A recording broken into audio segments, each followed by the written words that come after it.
Okay, hello and welcome back. So, there another good morning happens, and hopefully everybody is in their right high spirits, but maybe wrapped under some kind of a blanket, a luxury which you can have right now because of school from home, isn't it? But yes, this is a luxury which will not stay with you for very long. Because what I feel is that probably within a few weeks, probably things are all going to open up. क्योंकि अभी भी schools के लिए instruction सिर्फ 10th यानी हाँ आज तक ही है बस. So it's only till today the instructions are there for restrictions and all for schools. उसके बाद तो school खुलना है. या शायद 12th तक है. चलो I don't remember. तो उसके बाद तो खुलना ही है. तो therefore things are all slowly slowly opening up. Let's hope it is the same for you as well. Chalo, good morning messages from Harshit, Aryant.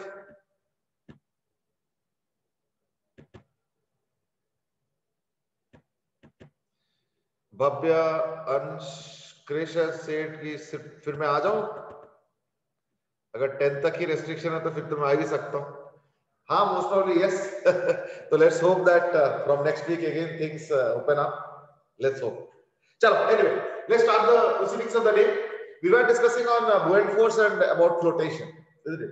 And we discussed a case in which there is a hollow section and the body was floating in spite of the density being more than that of the liquid. तो more than that of the liquid पे अगर float करना है तो एक ही तरीका है और वो है अगर अंदर से hollow है तो अगर मान लो density of the solid more than that of the liquid है तो in that case floating तभी possible है जब अंदर से hollow हो और average density including that hollow part should be less than that of the liquid. वैसे in general average density निकाला कैसे जाता है, ठीक है ना? Average density निकाला कैसे जाता है ना? Total mass by total volume. So it is generally written like this. So let's start with the day. Yeah, this is rho average is equal to sigma vi rho I by sigma vi. So the hollow portion will be included as volume, but the density will be taken as approximately 0. ठीक है ना? इसलिए vi rho I में hollow portion का contribution नहीं होता है, लेकिन डिनोमिनेटर में होता है. ये सिग्मा vi है, तो जिसके चक्कर में क्या होता है, average density becomes lesser than that of the material अगर मान लो hollow section है तो. ठीक है ना? चलो. Krish has also asked that YouTube वाले प्रॉब्लम में कैसे बनाते हैं. YouTube वाला भी प्रॉब्लम स्टार्ट ही कहां किया, ये सब करेंगे. रुक जाओ, अभी फ्लोटेशन ही खत्म नहीं हुआ है. We will do YouTube, don't worry. अच्छा, इनफैक्ट ओम ने एक और चीज भी पूछा हुआ है and that is pressure on wall. Pressure on wall के ऊपर तो बहुत लंबा डिस्कशन होगा. अभी रुको तो अभी थोड़ा फ्लोटेशन के बारे में डिस्कस कर लें. अच्छा, okay. The first question of the day, theoretical question, and that is like this. Suppose this object is floating. ठीक है? By the way, why does an object float, if at all? Yeah, why is there a net buoyant force? That's because from the bottom there is a larger force and from the top there is a smaller force. That's the reason, and we know that, है ना? तो अब मैं इसको थोड़ा और further investigate करना चाह रहा हूं. इज दैट ये क्यों फ्लोट कर रहा है? क्योंकि इसके ऊपर कुछ नहीं है, इसके ऊपर कुछ नहीं है, लेकिन इसके नीचे तो है. ठीक है? चलो, अब मैं पोल करूंगा. सो काफी दिन पोलिंग नहीं हुआ है तो मुझे लगा कि चलो थोड़ा सा पोलिंग कर ही लेते हैं, है ना? So my question is that suppose I put a liquid. ठीक है ना? Suppose I put a liquid on top of this liquid. ये ऑलरेडी लिक्विड है और इसके ऊपर मान लो, है ना, ऐड पोल कर देता हूं. इसके ऊपर मान लो एक और लिक्विड में डाल देता हूं.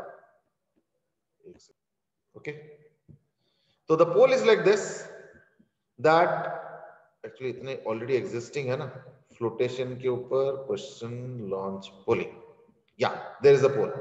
अब मैं बताता हूं इसमें क्या है ना।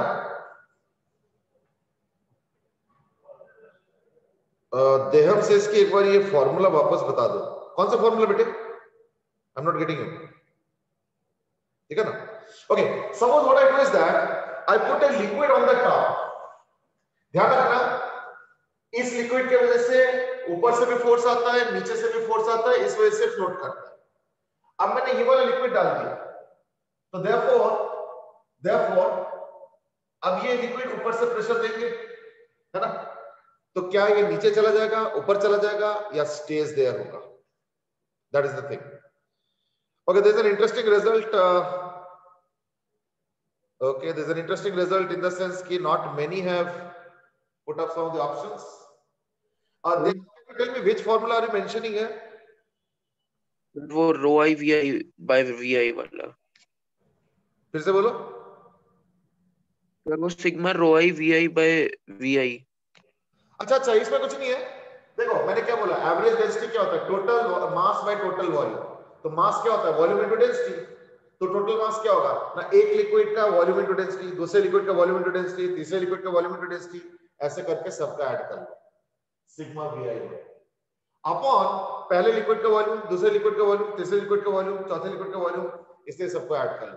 तो total mass by total volume is the average density. Simple, ठीक है ना? चलो, I think the unfortunate part is only 26 have polled. ठीक है, व्हाई इट इज ओनली 26? बाकी लोग क्या कर रहे हो भाई? कंबल के अंदर winter. Okay, Om has asked कि क्या सेम लिक्विड डाला है? क्वेश्चन पढ़ो।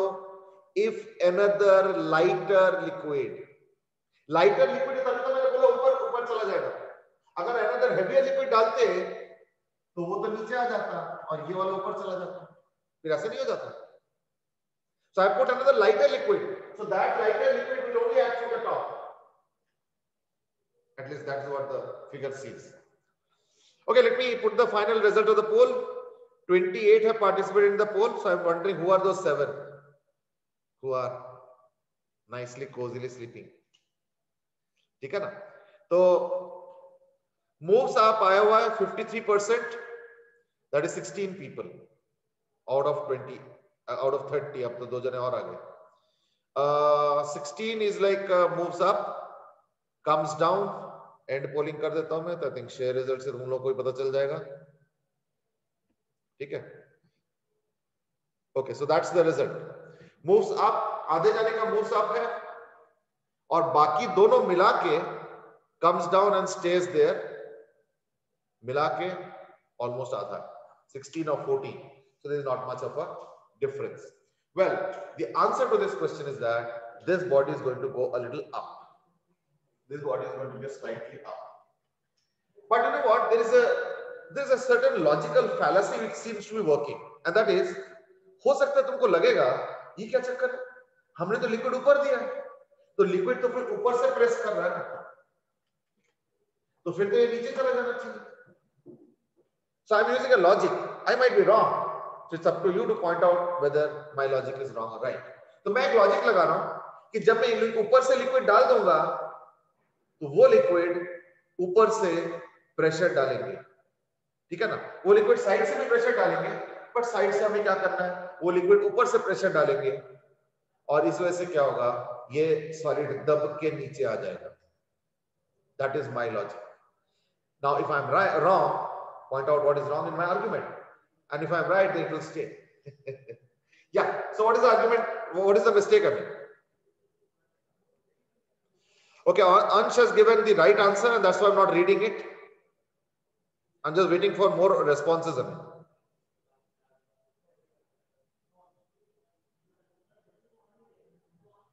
Okay, the correct answer is this will move up. ये तो correct answer है. The only query is why? जो मैंने लॉजिक बताया था कि उस दूसरे वाले लिक्विड की वजह से एक एक्स्ट्रा फोर्स नीचे की तरफ आएगा, I was right. You might say, आप करो नीचे की तरफ फोर्स आएगा, तो फिर सॉलिड ऊपर कैसे चला जाएगा? द आंसर इज दैट ऊपर वाले सेकेंड वाले लिक्विड से ऊपर से जो फोर्स आएगा ना डाउनवर्ड्स की तरफ, उससे ज्यादा फोर्स या उससे ज्यादा एक्स्ट्रा फोर्स क्रिएट होगा नीचे से, and that is the critical deciding factor. नीचे से क्रिएट होगा इससे ज्यादा। क्यों? क्योंकि देखो जो ऊपर वाला लिक्विड है ना वो यहां पे तो इतना प्रेशर कंट्रीब्यूट करेंगे, लेकिन यहां पे भी तो प्रेशर कंट्रीब्यूट करेंगे ज्यादा, और वो प्रेशर यहां पे ऐड होगा। सो देयरफॉर मैं अगर पुराना फ्री बॉडी डायग्राम और नया फ्री बॉडी डायग्राम बनाता हूं तो कुछ ऐसे हो जाएगा।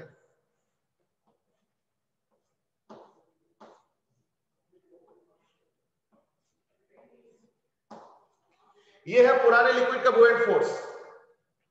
जब मैं ऊपर से लिक्विड डालूंगा ना तो एक डाउनवर्ड एक्स्ट्रा फोर्स क्रिएट होगा, बिल्कुल होगा, ये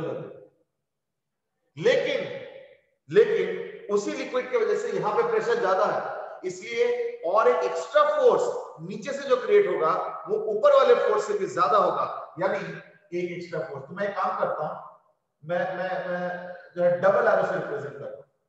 तो डबल एरो से सेकंड वाले लिक्विड का कंट्रीब्यूशन रिप्रेजेंट कर रहा हूं, तो वो जो है ना सेकंड वाले लिक्विड का कंट्रीब्यूशन डबल एरो वाला देखो यहां पे ज्यादा होगा, देख रहे हो? तो नीचे की तरफ फोर्स कम है, देख रहे हो? और उसी लिक्विड की वजह से देखो डबल एरो से बनाया, इसलिए मैंने डबल एरो का देखो कंट्रीब्यूशन ज्यादा है, and that is what is the key to the question. ठीक है, यानी अभी भी बेसिक प्रिंसिपल वही लगेगा, वॉल्यूम डिस्प्लेस्ड वाला। ठीक है, चलो let me quickly give you numerical that would sort out the matter. Sir बोलो सर डबल एरो की वो क्या है, मतलब लग कहां पे रही है, सबसे नीचे या फिर बीच में? डबल एरो मींस जो फोर्स का कंट्रीब्यूशन होगा है ना बाय द सेकंड लिक्विड। ये कहां पे लग रही है, मतलब सबसे नीचे या फिर बीच में ऊपर की तरफ लग रही है? तो उधर यहां पे जो प्रेशर था ना पहले वो था only due to the first liquid. अब यहां पे जो प्रेशर है ना वो बढ़ जाएगा, क्यों? क्योंकि ये वाला लिक्विड का कंट्रीब्यूशन आएगा। तो वो नीचे कैसे आ गया? वो आ रहा है इस लिक्विड की वजह से, इतने लिक्विड की वजह से, और यहां पे जो कंट्रीब्यूशन आ रहा है वो आ रहा है इतने लिक्विड की वजह से। So you can understand the natural consequences। नीचे तो लिक्विड है ही नहीं, वो नीचे कैसे लगा देगा? वो जो ऊपर वाला लिक्विड है वो इस लिक्विड पे कंट्रीब्यूशन तो कर रहा है ना। इनफैक्ट याद करके देखो, हमने बताया था ना यहाँ पे जो प्रेशर होता है वो होता है P0 plus H rho g। यहाँ का जो प्रेशर होता है, जो एक्चुअल प्रेशर होता है जिसको ठीक है सर, ठीक है P0 plus H rho g, तो फिर P0 तो होगा, बट P0 तो ऊपर नीचे सेम, पर ये वाला लिक्विड का तो होगा। ठीक है फिर यहाँ पे क्या होगा, इस वाले लिक्विड का होगा। तो नीचे की तरफ फोर्स इस लिक्विड की वजह से हो रहा है, और यहाँ पे एक्स्ट्रा ऊपर की तरफ जो फोर्स है वो इस लिक्विड की वजह से हो रहा है। तो naturally can understand the consequences। ठीक है ना? चलो अब मैं इसके ऊपर एक न्यूमेरिकल भी दे देता हूं, so that you can do practice also, and that is like this.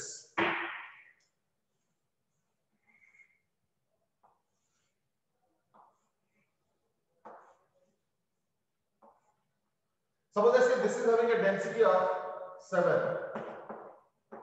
this is density of 2, and this is density of 5.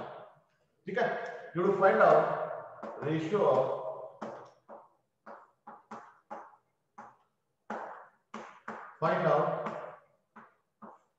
H1 is to H2। लो अब बताओ।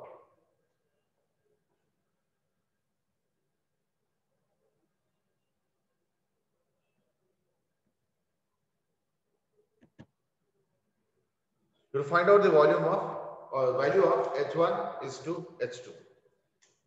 Okay, Dhruv Sharma is given कि वो ρ2 by ρ1 हो जाएगा, यानी 2:7 हो जाएगा। अभी देखता हूं।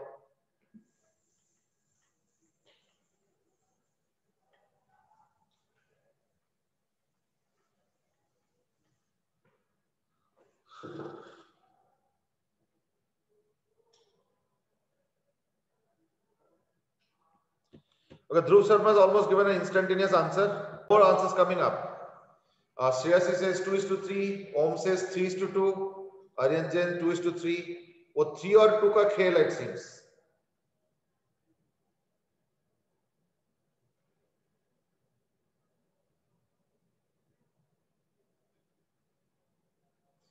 चलो, most of the answers that are coming up are in that same order only, and that is 2:3.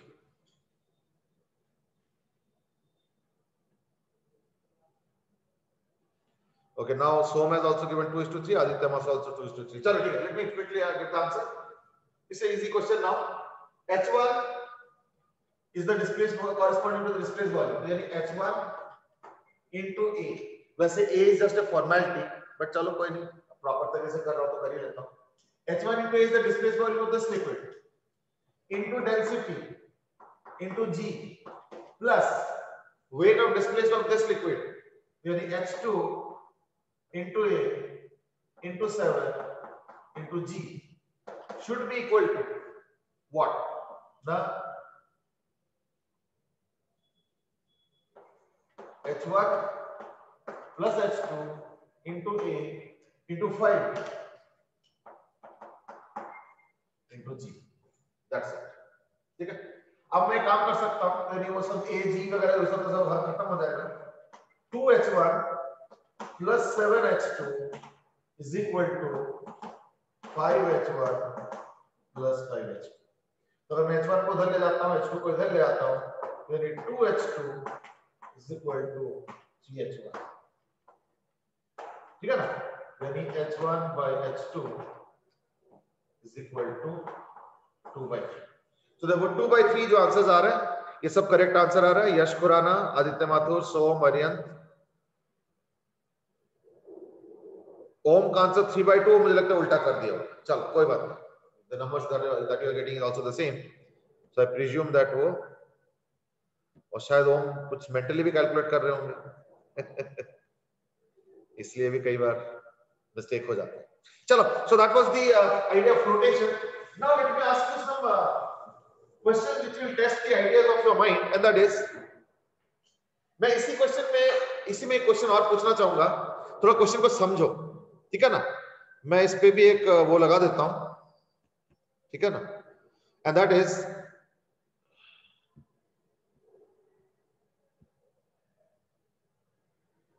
Add करनी है क्या?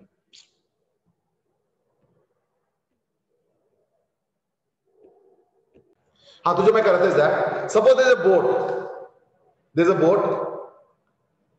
and there is a person on the boat, ठीक है ना? There is also some object which he is carrying, ठीक है? अब मैं क्या करता हूं उस ऑब्जेक्ट को, so what I do is that उस ऑब्जेक्ट को जो है नदी में डाल देता हूं, या लेक वेक जो भी है उसमें डाल देता हूं. The question is, what will happen to the level of water? ठीक है? What will happen to the level of water? कुछ मिनट भी है.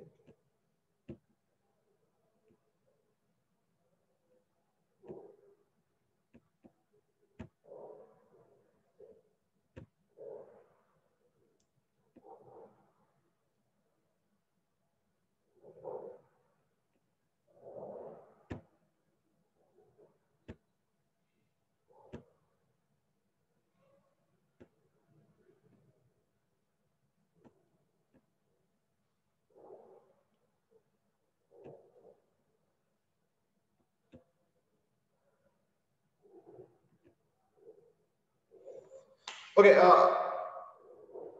there's a boat, there's a baggage, and that baggage is thrown into the water. What happens to the water level? I hope you're getting the poll now. Only 4 have responded.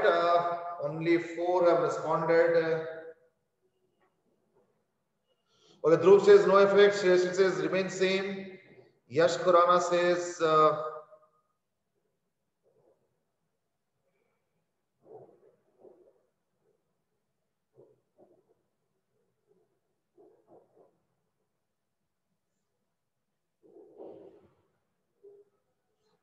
Okay, so I more or less got some answers. 23 have responded, now 26. वैसे 24 लोगों ने overwhelmingly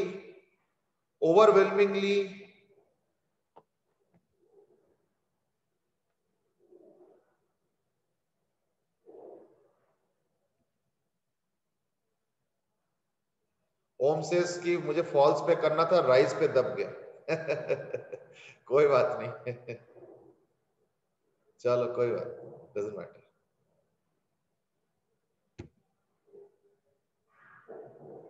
चलो, that's the result. I mean, I'm sharing the results. More or less, it's like this: that 24. It's like this: that 24 have polled that the level will remain the same, and 7 has said that the level will rise up. Only 1 says that level has.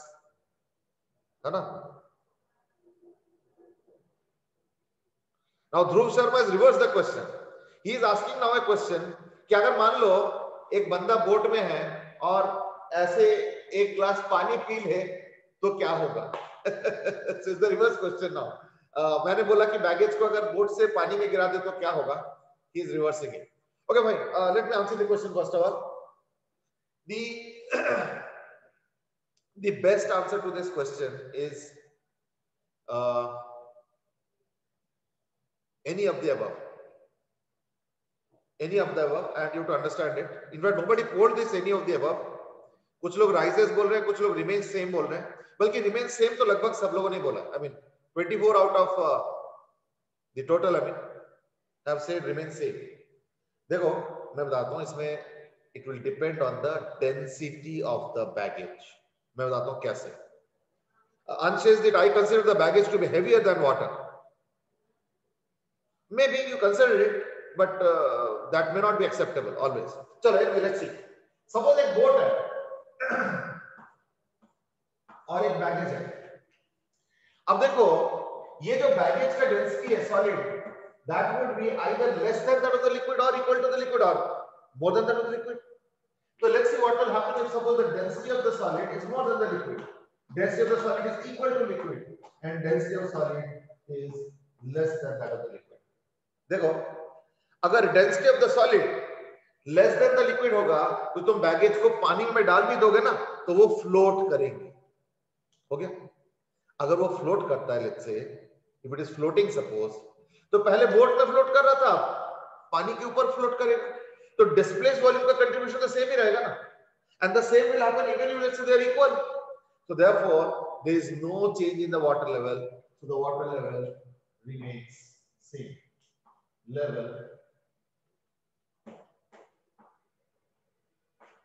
Level remains the same. Got it? अब आ जाओ rho s greater than rho l. Rho s अगर greater than rho l होगा तो देखो क्या होगा ना. जो इस वक्त का डिस्प्लेस्ड वॉल्यूम है वो ज्यादा है. क्यों? क्योंकि अपने डेंसिटी को मैच करने के लिए वॉल्यूम से मैच कराना पड़ेगा. क्योंकि पानी का डेंसिटी कम है या लिक्विड का डेंसिटी कम है, सॉलिड का ज्यादा है लेकिन फ्लोट कर रहा है. So the displaced volume will be more, so the water level will be higher. But let's see if I put that baggage inside the liquid now, the baggage is actually going to sink. और अगर वो sink करता है तो क्या होगा? उतना ही displaced volume होगा जितना कि उसके खुद के वॉल्यूम है या नहीं? You will agree? तो इससे क्या होगा? इससे होगा कि displaced volume will be lesser, so the water level will what? Fall. So therefore, water level falls. In fact, rises तो कभी भी नहीं होगा. समझे ना? वाटर लेवल राइजेस तो कभी भी नहीं होगा. क्यों? क्योंकि पहले डिस्प्लेस वॉल्यूम ज्यादा था, तो डिस्प्लेस वॉल्यूम ज्यादा होने का मतलब वाटर लेवल का हाइट बढ़ जाना. अब डिस्प्लेस लिक्विड कम है तो क्या होगा? Water level will fall. देखो this is only two possible. लेकिन प्रॉब्लम क्या है ना, फोर्थ ऑप्शन क्या? Any one of the above बोल रहे हैं, तो फॉल्स भी हो सकता है और क्या बोलते हैं लेवल रिमेन द सेम भी हो सकते हैं. तो दो ऑप्शन पॉसिबल है. सो दैट्स व्हाई आई से fourth is the best option, not a fully correct option. क्यों? क्योंकि राइजेस तो है ही नहीं, राइजेस का तो पॉसिबिलिटी नहीं है ना. So after you put the baggage it will either remain the same और द लेवल विल फॉल. ठीक है? राइजेस का कोई चांस नहीं। लेकिन वोटिंग में जो है ना, राइजेस का 7 आया है, फॉल्स का 1 आया है और रिमेन्स का 24 आया है। Any one of the above का एक भी वोटिंग नहीं आया। बट अगर इस क्वेश्चन में देखोगे तो यही बेस्ट चॉइस है, that is any one of the above. ध्यान रखो, ठीक है। अच्छा, आंसर सेड कि I consider the baggage to be heavier than water. May be heavier, मैंने भी कंसीडर किया है, ठीक है ना, that doesn't change the answer. Dhruv says कि इन दैट केस तो कोई भी ऑप्शन सही नहीं था। देखो, कोई भी ऑप्शन सही ना हो तो in that case best option होता है। इवन एग्जाम में भी यही बोला जाता है, mark the most appropriate option, यही इंस्ट्रक्शन रहता है। ठीक है ना। चलो, anyway, coming to Dhruv's question, so let's put Dhruv's question again, and that is, अगर मान लो बोट में बैठे बैठे एक ग्लास से पानी उठा के अगर पानी पी लिया तो वाटर लेवल का क्या होगा? बोलो।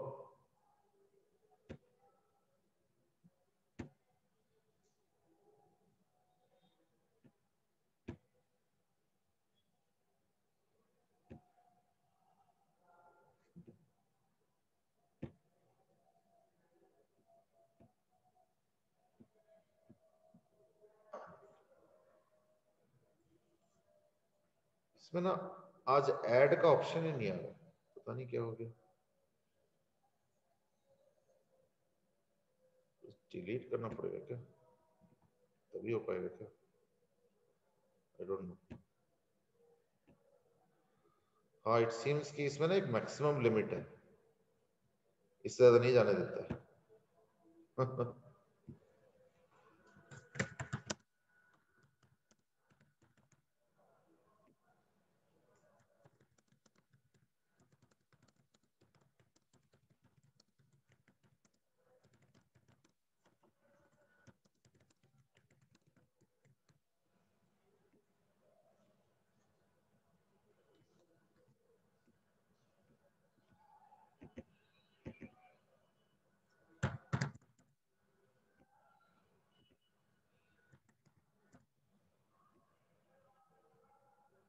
इस बात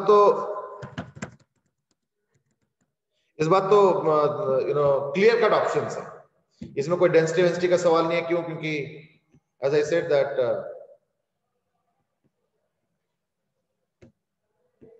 इस बार कोई डाउटफुल ऑप्शंस है ही नहीं, तो therefore it is a clear cut question. हमें चलो, आंसर सेड कि nothing will happen. Yash Khurana says कि रिमेन सेम होगा। Drinks water, then the water level rises, falls, remain same. ठीक है, अब तो देख रहा हूं मैं कि लगभग सब लोग रिमेन सेम ही बोल रहे हैं, ठीक है ना, and that's right, that's right. ये देखो, अगर मैं एक गिलास पानी पी लेता हूं तो ये सेकंड वाला केस हो गया, सेकंड वाला केस हो गया। सो यानी मैं, अच्छा एक चीज बताओ, अगर मैं पानी पीऊं या नहीं पीऊं इज नॉट सो इंपॉर्टेंट। मैं अगर एक ग्लास लेके पानी लेके अगर बोट पे रख देता हूं तो यानी it is becoming this case only, और फिर मैं उसको लेक में डाल देता हूं, so it is actually effective in this case only, it is not new at all, and that's why the answer is overwhelmingly on one side, and that's the correct result also. So that's why you're seeing that almost everybody gave the correct answer. चलो, मैं एक और question पूछना चाहूंगा, and that is again look at the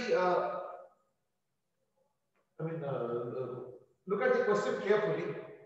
इसमें मैं एक पोल लगा देता हूं, ठीक है ना, स्टॉप शेयरिंग रिजल्ट करके, fine.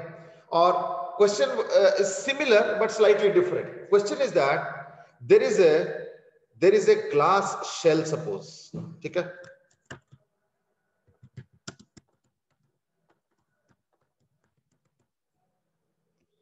Now this is a glass shell question, or rather a glass hollow shell,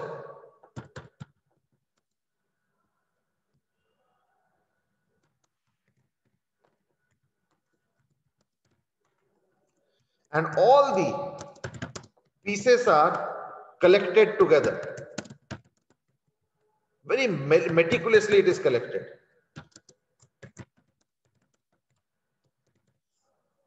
And as usual, the options are increase, decrease, and remain same.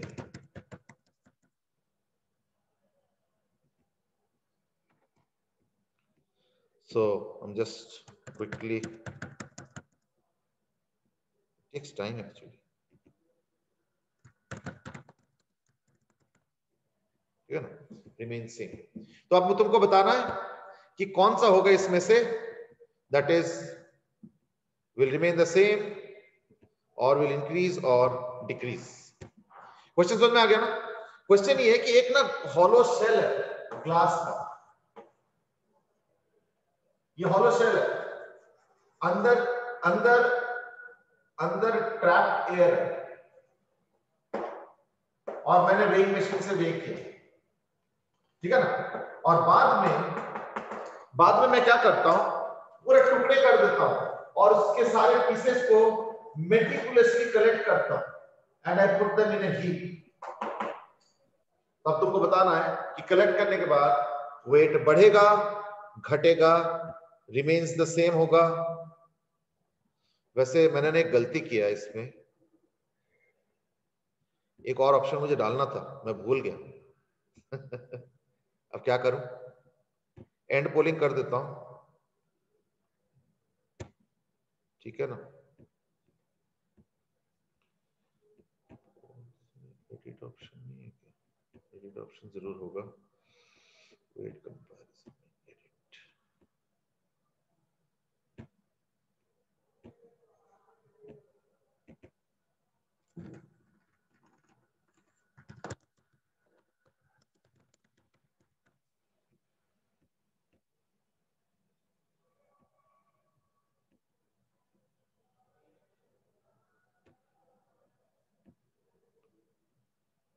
ओहो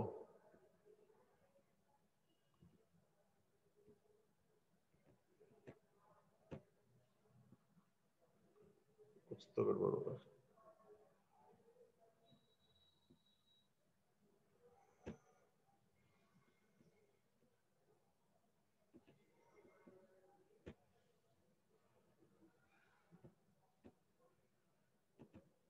क्या हो गया?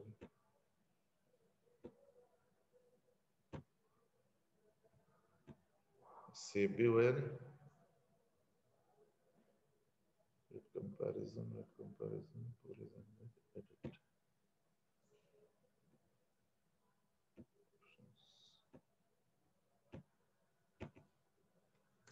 तो लेने में उसमें मैं एक ऑप्शन और भी डाल रहा हूं और इस चक्कर में लेट भी हो जाता है यार, ये ना कभी कभी दुखी कर देता है. मैंने सेव भी कर दिया, सब कुछ किया, लेकिन हुआ ही नहीं.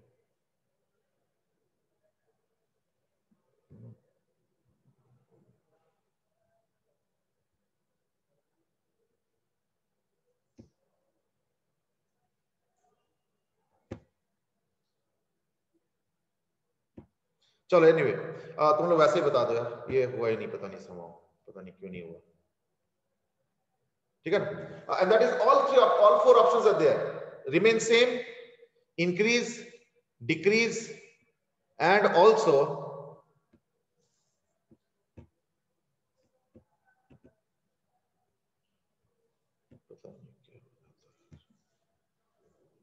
इंक्रीज वगैरह सब कुछ है.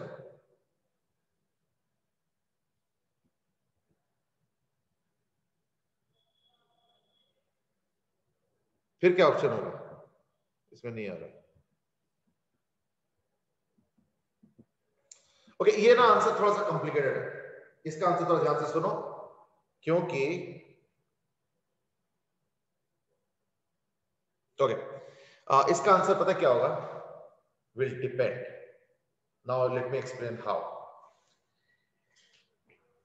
जरा सोचो, if the atmospheric pressure inside is greater than the pressure outside, suppose ये PO है और ये PI है, यानी अंदर का जो गैस का प्रेशर है वो अगर कम है, सॉरी ज्यादा है, इसका मतलब क्या है कि उसका डेंसिटी भी ज्यादा है. इसका मतलब क्या है कि उसका जो वेट में कंट्रीब्यूशन होगा वो ज्यादा होगा कंपेयर टू द बुओयंट फोर्स, क्योंकि बुओयंट फोर्स आउटसाइड गैस की वजह से होता है, डिस्प्लेस वॉल्यूम.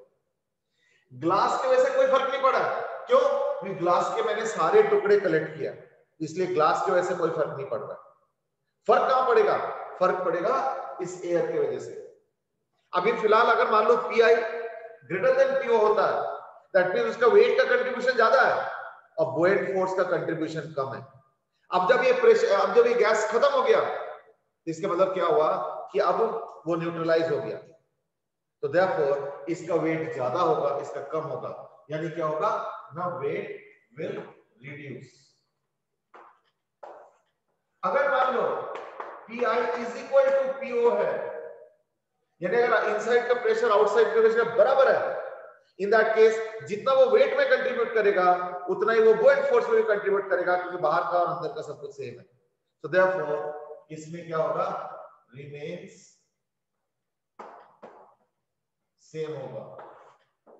लास्टली अगर मान लो P I less than P naught होता है, इसका मतलब क्या है कि इस केस में वेट में कम कंट्रीब्यूट कर रहा है, बुओयंट फोर्स में ज्यादा कंट्रीब्यूट कर रहा है, क्योंकि बुओयंट फोर्स बाहर के एयर के वजह से हो रहा है और बाहर के एयर का डेंसिटी ज्यादा है क्योंकि अंदर का एयर का प्रेशर कम है।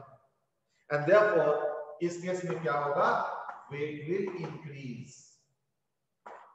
इसका मतलब क्या है कि अगर ये टुकड़े टुकड़े कलेक्ट करोगे तो इसका जो न्यू वेट है, new weight will either reduce और रिमेन सेम और increase. So this is I am talking about the new wait.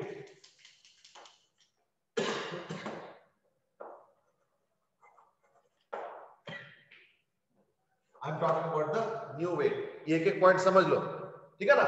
यानी इस केस में ट्रूली आंसर क्या होगा, any one of the above हो सकता है। एक बार लॉजिक देख लो अच्छे से, और अगर लॉजिक में दिक्कत है तो we can discuss, otherwise we will call it an end as far as floatation is concern. हाँ जी, अब बताओ।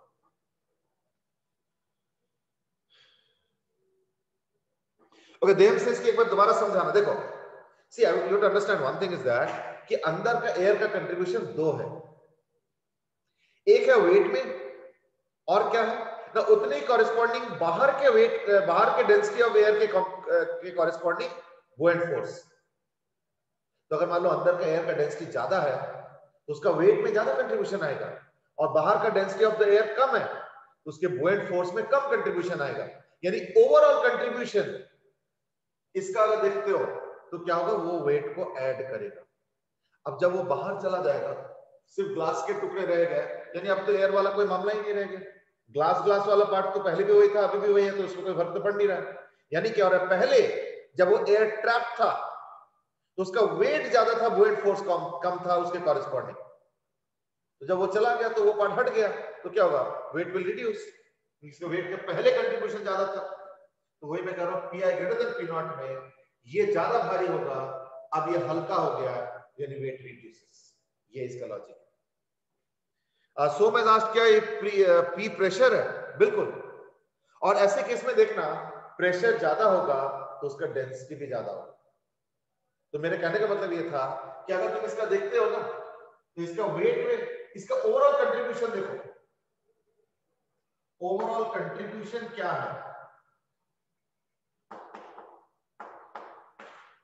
ना। तो ओवरऑल कंट्रीब्यूशन क्या है, V rho inside into G minus V rho outside into G। तो अगर इनसाइड का डेंसिटी ज्यादा है, यानी एक पॉजिटिव कंट्रीब्यूशन रहा है इसका जो कि खत्म हो जाएगा। तो एक पॉजिटिव कंट्रीब्यूशन था और अब खत्म हो जाएगा, यानी वेट रिड्यूस कर रहा है। और अगर एक का लॉजिक समझ में आ गया तो आई थिंक बाकी भी समझ में आएगा। एक बार देख लो अच्छे से logic. Som, yes you are correct, P means pressure, लेकिन प्रेशर के साथ मैं डेंसिटी भी बोलूंगा। क्यों? क्योंकि प्रेशर बढ़ाओगे अंदर तो डेंसिटी भी ज्यादा होगा। That's the status of gas. ठीक है, चलो, I think let's put an end to this discussion now. I hope you got it. ये थ्योरेटिकल डिस्कशन में अदरवाइज बहुत टाइम लग जाता है। चलो, now let's go on to two more concepts. Number one is the tube concept, कि pressure equalization का क्या कंसेप्ट है ना। देखो, अगर मान लो इतना बड़ा सा एक टैंक भी हो ना,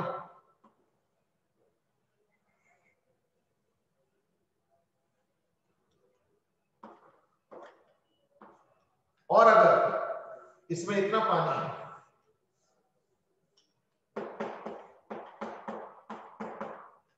है ना, और सपोज साथ में एक ट्यूब का अटैचमेंट है और इसमें मान लो इतना पानी है यहां तक,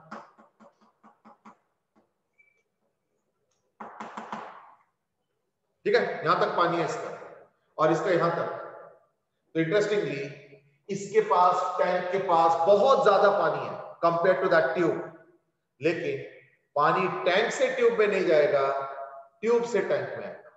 रीजन बीइंग दैट यहां पे key word is what, pressure and not volume, and neither is not is mass and not even weight also. What is mattering is the pressure. Actually क्या होगा देखो, अगर मैं इस पॉइंट पे देखता हूं ना, इस पॉइंट पे इधर से ज्यादा प्रेशर आ रहा है और इधर से कम प्रेशर आ रहा है, क्यों? इसका हाइट कम है और इसका हाइट ज्यादा है। देखो अगर तुम इस पॉइंट पे एक जगह, मान लो मैं यहां पे खड़ा हूं, मैं एक वाटर मॉलिक्यूल हूं, मुझे फोर्स मिल रहा है, मुझे इधर से भी फोर्स मिल रहा है, मुझे इधर से भी फोर्स मिल रहा है, पर क्या हो रहा है कि मुझे इधर से ज्यादा फोर्स मिल रहा है, क्यों? इधर का लिक्विड का कॉलम ज्यादा है, और इधर से कम प्रेशर मिल रहा है मुझे, क्योंकि इधर का लिक्विड का कॉलम कम है, कम ज्यादा। So then what will happen to me? I will experience a force in this direction, so I will start shifting this direction. यानी लिक्विड यहां पे फ्लो करेगा इस तरह, यानी लिक्विड यहां से यहां आएगा, यहां से यहां नहीं जा पाएंगे, जबकि वॉल्यूम में अलग अलग। So therefore this is described in one sentence as liquid seeks its own level। और ये बिल्डिंगों में यूज भी किया जाता है कि भाई जो हम लोग वॉल बना रहे हैं वो एकदम सेम लेवल पे हो रहा है या नहीं हो रहा है, कैसे पता चलता है?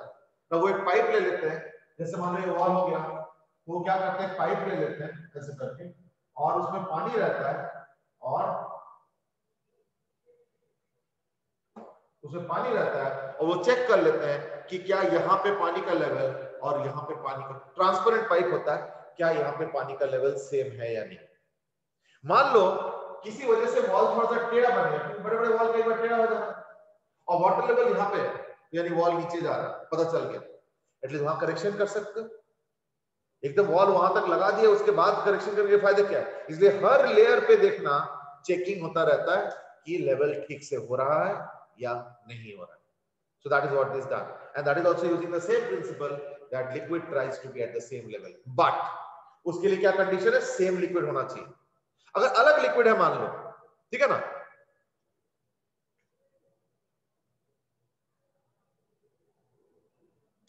वो जो बोट वाला क्वेश्चन आपने पूछा था, अगर rho solid greater than rho liquid होता तो बोट क्या थोड़ा सा पानी से ऊपर जाएंगे? बेटे वो तो पानी से ऊपर किसी भी हालत में जाएंगे।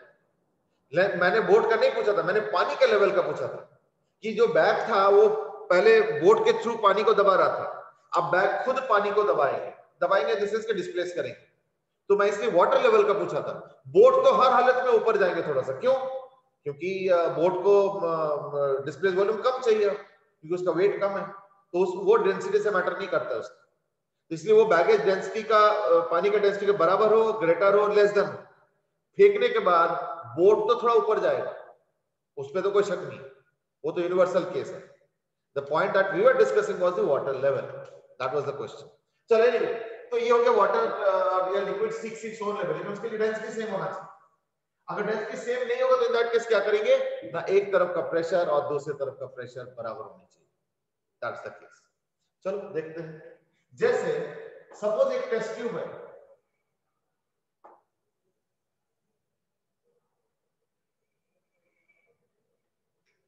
और मान लो यहां तक लिक्विड है, ये है 30 सेंटीमीटर ऑन बोथ साइड्स। मैंने क्या कर दिया, एक लिक्विड यहां पर रख दिया ऑफ हाइट 20 सेंटीमीटर, और इसका जो डेंसिटी है ना ρ1 दैट इज इक्वल टू 5। मैंने क्या किया, यहां पे एक लिक्विड रख दिया जिसका डेंसिटी है 3, और यहां पे कुछ ऐसे लिक्विड रखा ऑफ डेंसिटी 4,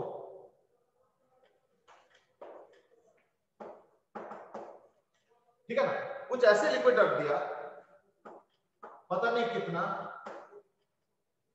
तो सो दैट लेवल सेम हो जाए।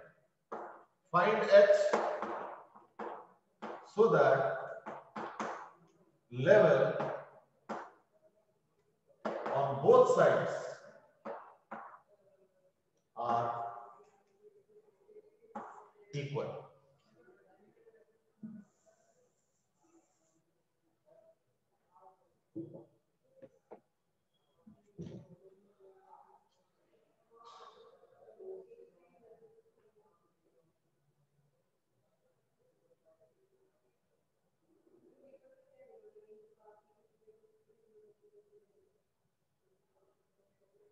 Okay, Ansha is given 15, Bhavya is given 15, Arnav is given 15.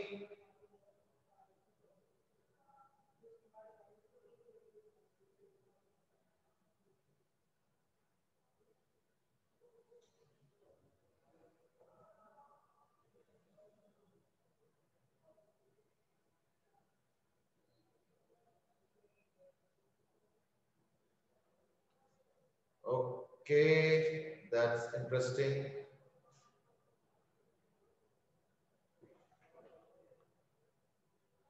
Is density 5 liquid at same level? अरे तुमने क्या पूछा समझ में नहीं आया मुझे.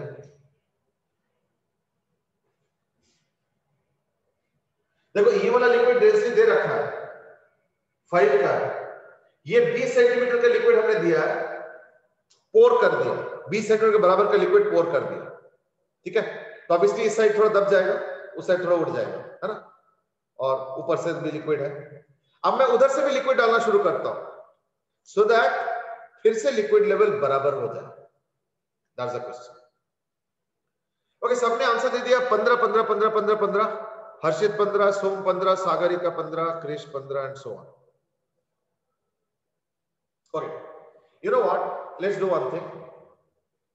अभी क्या है कि सेम लेवल बोल रहा है, तो सेम लेवल अगर है तो ये डेंसिटी अलग है, ये डेंसिटी अलग है, ये एसिमेट्रिक है, ये 3 और ये 4 है.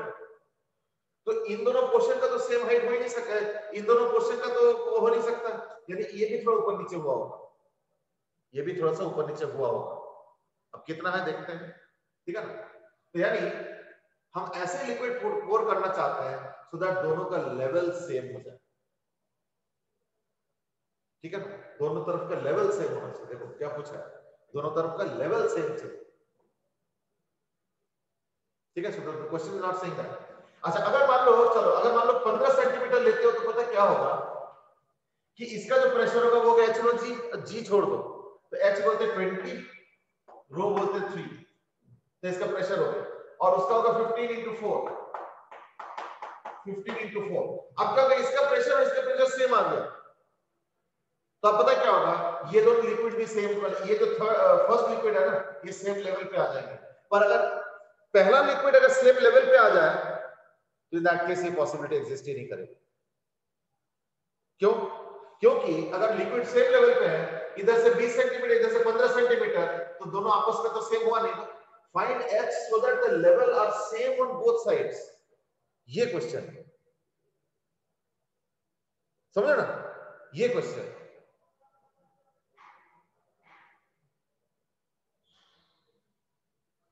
ओके, अब आंसर चेंज हो गया. अरिहंत इज गिवन आंसर 50, देहम सेज 120. ओ बाप, इतना ज्यादा.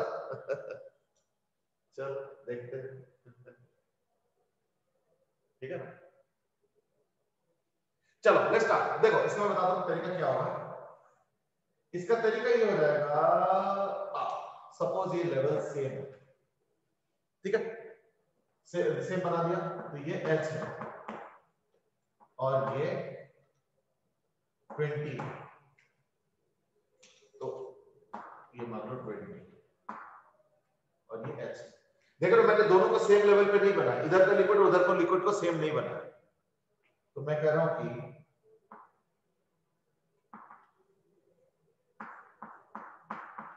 ये देखो, मैंने दोनों को सेम नहीं बनाया. लेकिन एक चीज है कि ये तो ये अगर h होता है तो ये कितना होगा, 20 माइनस h. ठीक है, तो ये हो गया 20 माइनस h.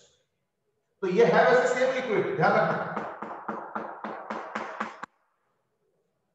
पर मैंने क्या किया, ये 20 है, ये h है, तो दोनों का लेवल सेम है, तो ये h है, ये 20 है, तो अगर मैं यहाँ पे भी एक इमेजिन करता हूँ तो ये 20 एच है, तो ये पोर्शन हो गया 20 माइनस एच।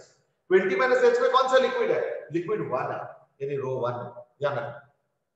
तो मैं इसको लिखूंगा इस तरीके से, that is 20 into this density rho 2 3 is equal to h into 4, इधर जो है ना इसका 4 का डेंसिटी है, प्लस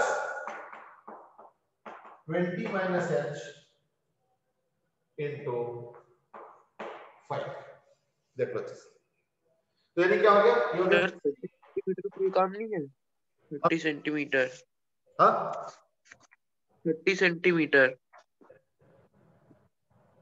नहीं, ये क्वेश्चन बता रहा, आंसर बता रहा। मैंने पूछा 30 सेंटीमीटर कोई यूज नहीं है क्वेश्चन में कि वो 30। दोनों तरफ सेंटीमीटर ही है ना, इसलिए मैंने ध्यान भी नहीं दिया। मतलब यू आर सेइंग कि वो एसआई यूनिट में क्यों नहीं कन्वर्ट कर रहा, ऐसे कुछ बोल रहे हो? इस केस में तो जरूरत भी नहीं है, क्यों? ये तो अल्टीमेटली प्रेशर में एच रो जी, तो यानी सारे क्वांटिटी एच रो जी एच रो जी एच रो जी एच रो जी एच रो जी होगा। अब जी जी तो सब जगह कैंसिल, यानी एच रो एच रो एच रो एच रो एच रो एच रो सारी क्वांटिटीज होंगी। अब अगर सब में सेम यूनिट्स यूज करो, चाहे फीट में ही सारा यूज कर लो, तो कोई क्या फर्क पड़ता है? सेम यूनिट दोनों साइड होना चाहिए, इतना ऐसा यूनिट कोई जरूरी नहीं। I don't know whether that is the doubt और not, but if that is the doubt then my answer is that same unit use करना होता है, ऐसा यूनिट इतना मस्ट नहीं। ऐसा कर देखो तो डेंसिटी भी कौन सा है, वो 3 होगा। ये जो 3 डेंसिटी वाला है ना, इसका एक्चुअली 3000 kg पर मीटर क्यूब होगा। 3000 यूज नहीं कर रहे, क्यों? क्या टाइम खराब करना। चलो anyway let's quickly solve it.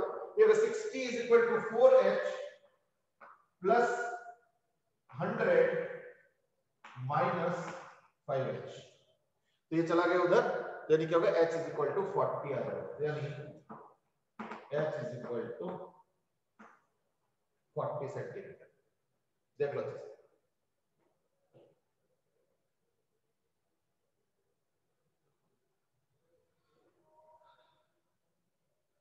30 centimetre value का यूज है या नहीं? 30 सेंटीमीटर के इस केस में तो कोई यूज नहीं होगा,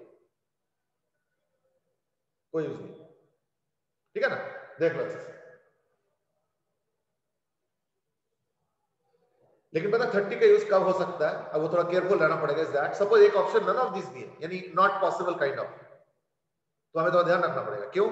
ये देखो h का वैल्यू 40 सेंटीमीटर आ गया, इसका मतलब इधर वो 40 सेंटीमीटर होगा और ये तो 20 है, यानी इधर लिक्विड 20 चाहिए। और मान लो ये दिया हुआ 5 centimetre each, suppose 5 centimetre each, इधर भी 5 इधर भी 5, तो ये पॉसिबल ही नहीं है।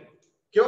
क्योंकि हमने तो मान लिया कि ये वाला लिक्विड इधर जो है 40 सेंटीमीटर है, सॉरी h40 है, ये h40 मतलब ये लिक्विड यहां तक 40 तक है, ये 20 तक है, यानी 20 तक तो मुझे ये वाला लिक्विड भी चाहिए ना, फिर इस तरफ है या नहीं? तो दैट इज द पॉइंट। तो वो चीज हमें थोड़ा ध्यान रखना पड़ेगा, ठीक है? That's the case.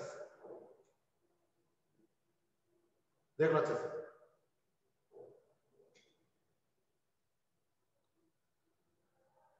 तो 30 का मतलब क्या कि मिनिमम है, उतना हमारा काम चल जाएगा, है ना? दोनों तरफ 30 मतलब 60 तो हो ही गया, तो 60 हमें तो बस 20 चाहिए एक तरफ ज्यादा, that is okay, that is manageable, ठीक है?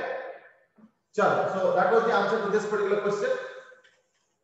सी I know where everybody went wrong, इसलिए तो सबका आंसर गलत आया था, इसलिए क्योंकि तुम लोग पता क्या क्वेश्चन के इंटरप्रिटेशन कर रहे थे कि बस मैं किसी तरीके से लिक्विड के लेवल इधर वाला सेम कर दूं, उधर 20 है तो इधर कुछ एक बराबर कर दूं, पर लेकिन लिक्विड लेवल बराबर नहीं होगा ना। अगर मैं इस लिक्विड का कंट्रीब्यूशन और ऊपर वाले लिक्विड का कंट्रीब्यूशन मैच करा दूंगा, तो इन दैट केस क्या होगा? जो पहला वाला लिक्विड था वो अपने सेम लेवल पे रह जाएगा, और एक का 20 एक का 50, तो मैचिंग तो हुई।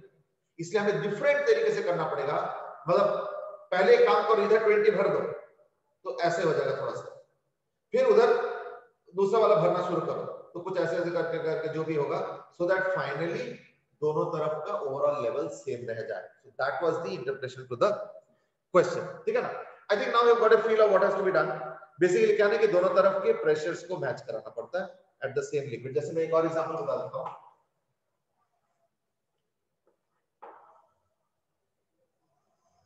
सपोज मैं कहता हूं कि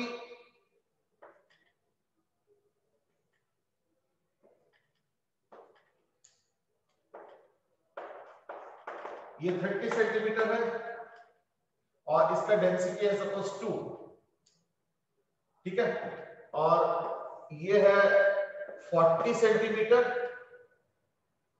और इसके लेवल जो है सपोज है 10 सेंटीमीटर और इसका डेंसिटी है मान लो 3, ठीक है ना, 3 नहीं सपोज 5 भी नहीं, चलो 4, ठीक है, समझ में आया ना। यानी इस लेवल से 10 सेंटीमीटर लेवल तो ये नीचे है, ये लेवल जो है ना उससे 10 सेंटीमीटर नीचे ये लेवल है, ये लिक्विड एक है, ये भी एक लिक्विड है, I think the dimensions are okay, और बीच वाला मैं दिखा नहीं रहा हूं क्योंकि सारा कंजेस्टेड हो जाएगा। अब तुमको बताना है इसका डेंसिटी कितना है, तुमको बताना है इस वाले लिक्विड का डेंसिटी क्या है। ये वाला 30 सेंटीमीटर डेंसिटी 2, ये वाला बीच में 40 सेंटीमीटर का है और उसका डेंसिटी 4 है और ये दिया हुआ 10 है। अब तुमको बताना है बीच वाले लिक्विड का डेंसिटी क्या है। और इसमें एक आंसर ये भी आ सकता है इम्पॉसिबल, मतलब none of this kind of. क्यों? आई मीन अगर डेंसिटी का कैलकुलेशन करके नेगेटिव आ रहा है तो यानी नहीं मानेंगे, या 0 आ रहा है तो नहीं मानेंगे, सो सिंपल, ठीक है ना। चलो जल्दी करो।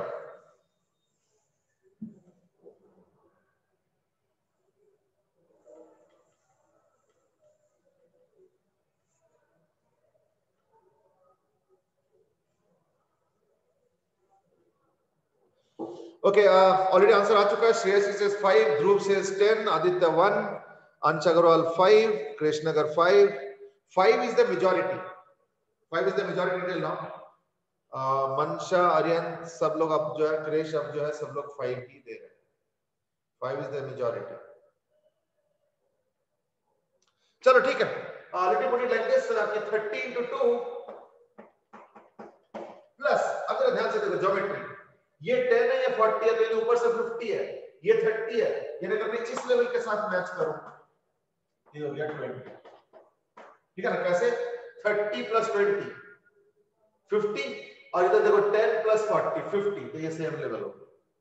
अब इस लेवल पे दोनों जगह पे सेम लिक्विड पे प्रेशर सेम आना चाहिए, तो यानी 30 into 2 plus 20 into rho is equal to 10 खाली है, इस पे कुछ नहीं है, ये खाली है, यानी सिर्फ 40 into 4, that's it.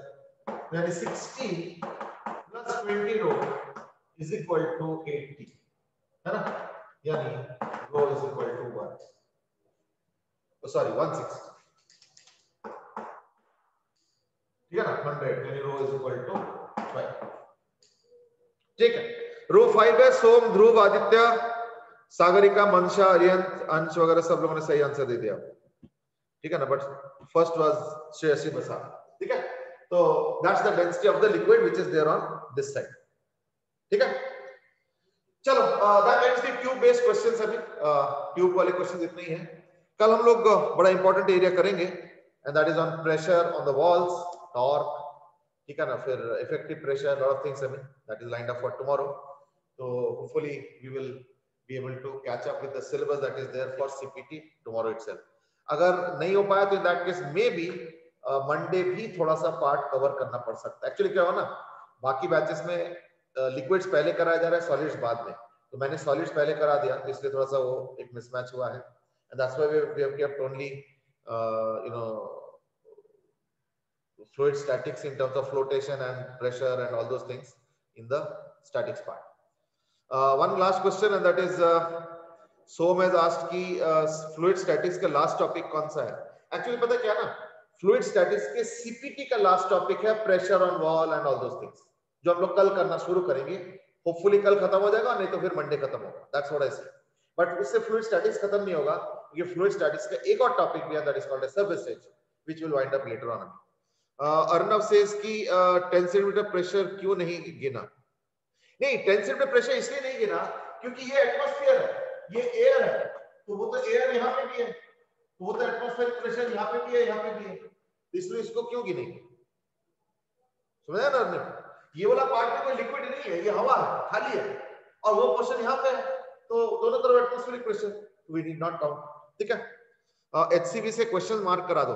ऐसा है ना, मैं एक चीज बताऊं, you can now easily do yourself. वो देखना सारे फ्लोटेशन और वही क्वेश्चंस है, बस फ्लोटेशन का एक क्वेश्चन मैंने नहीं करा है या एक टाइप ऑफ क्वेश्चन नहीं करा है, and that is how to get the idea of purity of a substance. वो मैं कल करा दूंगा, तो उससे क्या होगा, वो भी मामला कंप्लीट हो जाएगा। ठीक है ना? चलो, Aditya Mathur has also asked, what about winter break? Well, I'm keeping the fingers slightly crossed, but yes, winter break most probably will be there. But as I said, I'm keeping the fingers slightly crossed. I don't know whether this is how you cross it or this is how you cross it. That's your choice, Amit. But yes, I'm keeping the fingers crossed. क्योंकि याद होगा summer holidays भी cartel हो गया था और autumn break भी खत्म हो गया था, तो let's hope winter break is on. Fine, with that note let's end here, we will continue tomorrow. ठीक है, चलो, हैव अ गुड डे।